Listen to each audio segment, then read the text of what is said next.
Bom, olá, nós estamos de volta com nossos desafios do livro, né? Os desafios de amar para os pais. E o nosso grupo se desafia a amar seus filhos cada vez mais, então, a todo vapor. Nós demos um tempinho, tivemos com as palestras do nosso psicólogo amigo, irmão, Leander, e agora nós retornamos. Estamos no 6º desafio. E hoje nós vamos falar sobre o amor não é egoísta. Então, eu trouxe a Ednilda para falar um pouquinho sobre esse amor não é egoísta. Nós estamos, assim, compartilhando esse capítulo. E ela vai falar um pouquinho do início desse comentário aqui, dessa atenção que o autor faz para conosco, né, pais. Fala aí, Ednilda. Olá. Então, o amor não é egoísta. Um tema bem bacana para estar pensando, né? Porque um eixo que eu marquei aqui do livro foi que egoísmo é como doença que sufoca a nossa capacidade de amar. Então, não tem como andar lado a lado, né? O egoísmo e o amor. E inicia esse capítulo falando sobre Filipenses, capítulo 2, versículo 3, da Bíblia, que diz que nada façam por egoísta ou por verdade, mas humildemente considerem os outros superiores a si mesmo. Isso não é fácil de se vivenciar, né? De falar tudo bem, mas vivenciar isso não é fácil. E uma coisa bacana também que separei aqui é assim, ó, quando escolhemos ser egocêntricos, tornamos-nos menos afáveis, ou seja, menos educado no trato com o outro, né? Menos delicado, menos contente, mas nos tornamos mais necessitados, mais frágeis e exigentes, mais incontentáveis, mau humor e impaciência, indolência, ou seja, aquela indiferença ou aquela ausência da dor do outro, né? E irresponsabilidade são apenas egoísmo mascarado. E eu achei isso bacana quando li, né? Porque você consegue apontar no outro, você é egoísta, você está sendo egoísta, você não consegue ver isso em você, em si próprio, né? Em você, você arruma uma desculpa, né? Aqui o livro diz, não, eu fiz isso, por aquilo. Ou seja, a gente está sempre arrumando desculpa, mas o outro você consegue apontar. Isso é egoísmo, sim. Então, achei bacana também no livro que diz isso. E nós todos nos devemos com isso, todos, né? Desprezamos esse traço nos outros, mas justificamos nós. Isso aqui que eu achei o mais marcante, né, desse desafio, é quando ele falou isso. A gente consegue apontar lá no outro, mas a gente justifica quando se trata, né, das nossas atitudes.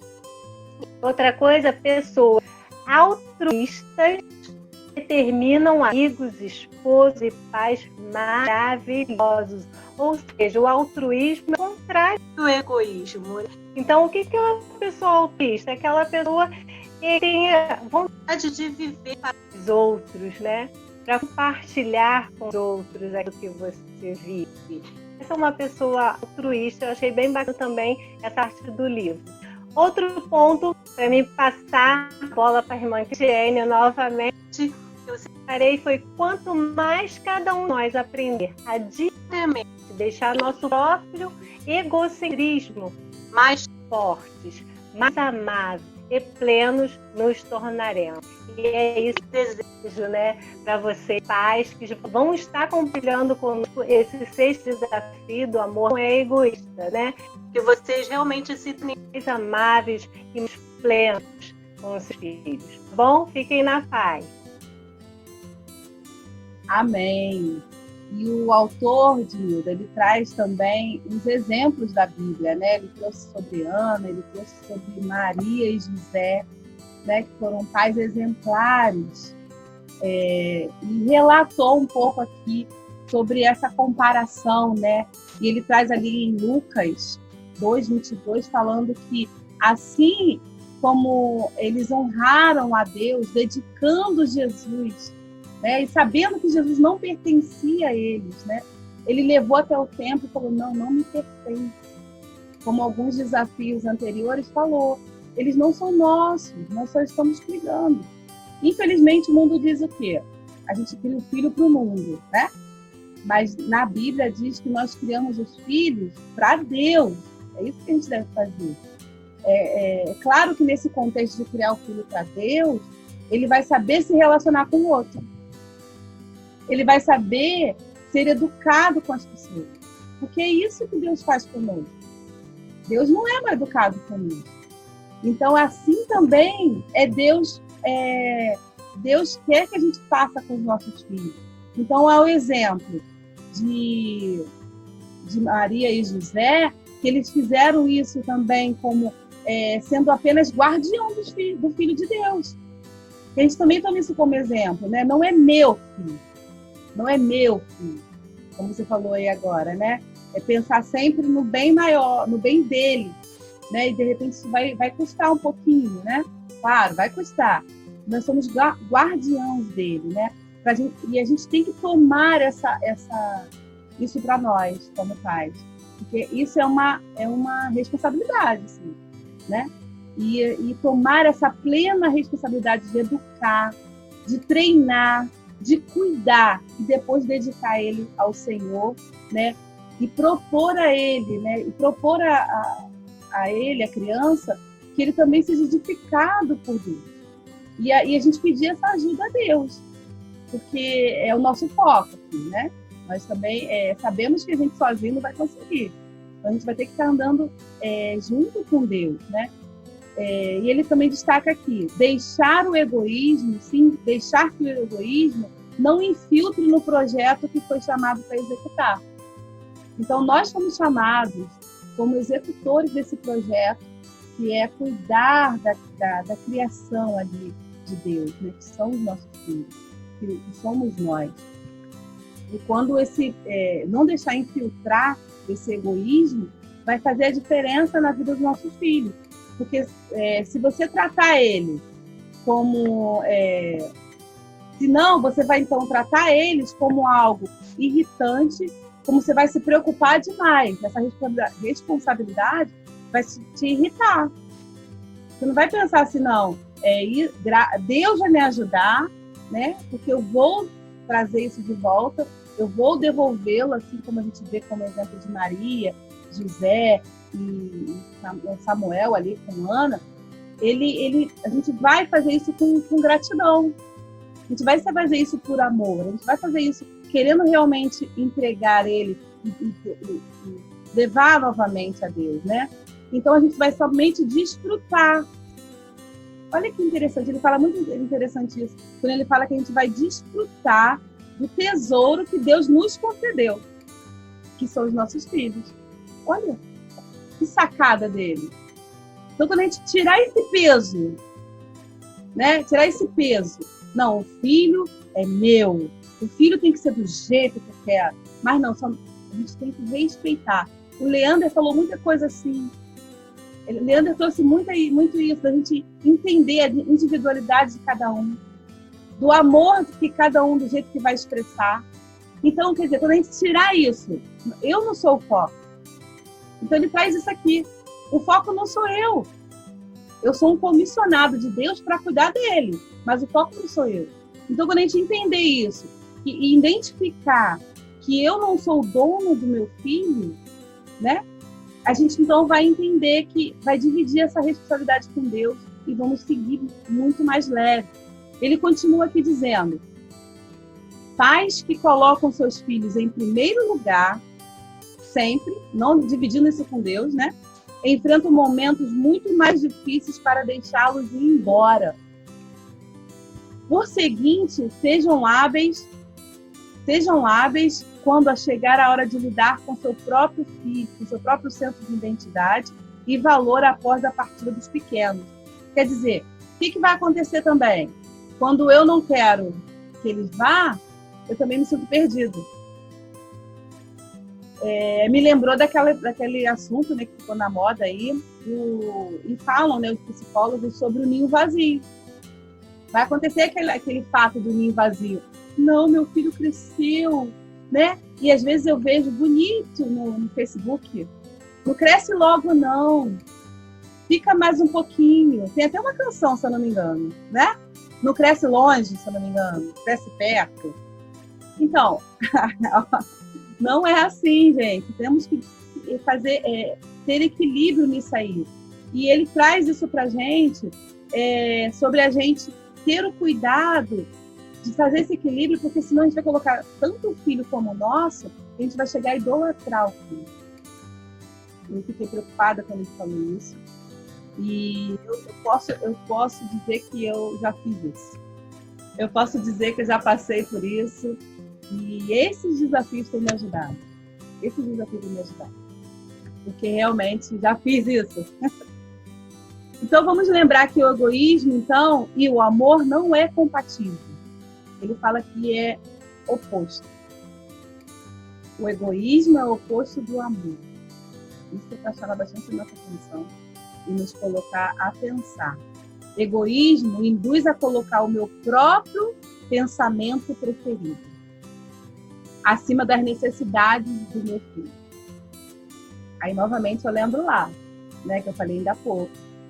Eu coloco tanto ele no centro que eu acho que ele tem que ser igual a mim. Ou ele tem que ser igual a alguma coisa que eu acho. E não fico me levando até ele. E ele vai caminhando aqui para o final quando ele diz: pais se recusam a ter filhos porque eles não querem dividir o tempo deles. Eles querem usar o tempo deles do jeito que eles quiserem. E ele vai ter que dividir o tempo dele, né? Ele não quer se preocupar com ninguém mais, ele não quer dividir. É egoísmo. É egoísmo. Quando você escolher amar o seu filho e dizer não ao que você quer e dizer sim ao que eles necessitam, isso vai significar que você... Isso não vai significar que não possa ficar alegre, tá? Quando você dizer sim para o que os filhos necessitam e não, né, só o que eu quero, isso não significa que eu não vou ser feliz. Significa que possa regozijar plenamente mas não posso negar a necessidade do bem-estar para ele. Isso vai ser realmente felicidade para ele e felicidade para mim.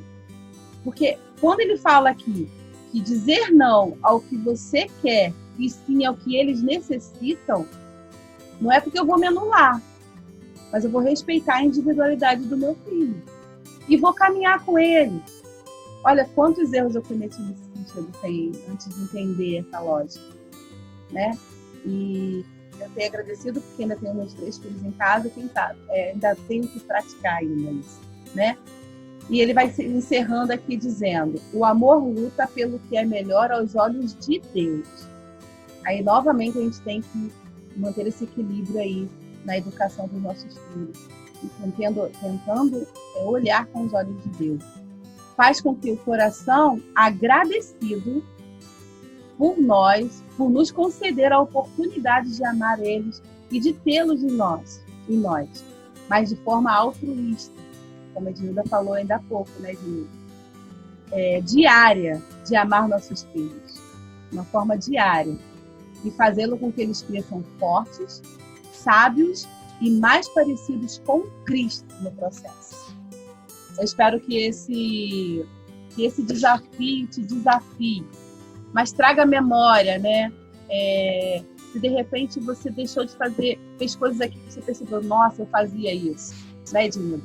Que isso seja um alerta, que seja um ponto de partida. Não fique pensando no que passou, né? Não fique pensando no que passou, mas que pense daqui para adiante, um dia de cada vez, tá bom? Fala, Edmilson.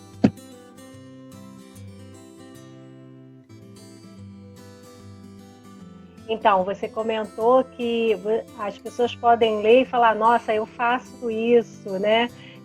Sem perceber tal. Claro que faz sim, sabe por quê? A natureza humana, ela é egoísta, entendeu? Ela não está preparada para perder, né? Para negar. algo. Não, a natureza humana ela está ali propensa a satisfazer, a consumir, a vencer, a se vangloriar. Ela é a natureza humana. Então, por isso que a gente tem que estar vigiando e atento, né? Porque, assim, nossos filhos estão ali o tempo todo pedindo um pouquinho de atenção, né? E num momento de egoísmo, seja no momento que eu quero ver uma mensagem no meu celular, ler um livro, alguma coisa, e eu escuto aquela vozinha, mamãe, mamãe, mamãe, mamãe, peraí! E você já fica irritado, é uma atitude egoísta, porque assim, você está deixando, não quero dar uma atenção para uma pessoa que está ali na minha dependência, para mim me satisfazer, né? Satisfazer a mim mesma. Então, assim, lógico que todos vão se encaixar em algum momento, né, dessas páginas aqui, você vai se encaixar, mas não se preocupem, né? É natural, é natureza humana, mas a gente tem que lutar contra isso, né? E estar atento, né? Para prepararmos os nossos filhos aí, né? Para a vida, não para o mundão, né? Mas para a vida, para que eles sejam aí fortes, né? Sejam desafiados e saibam conduzir isso muito bem, porque vão ter uma boa base dos seus pais, tá bom? E fiquem com Deus. Amém, perfeito, Ginilda. Isso aí, no finalzinho desse capítulo ele fala: nossos filhos vão ser mais sábios e mais parecidos com Cristo no processo, tá bom? Que nós possamos ser mais parecidos com Cristo, nosso grande e poderoso exemplo. Amém?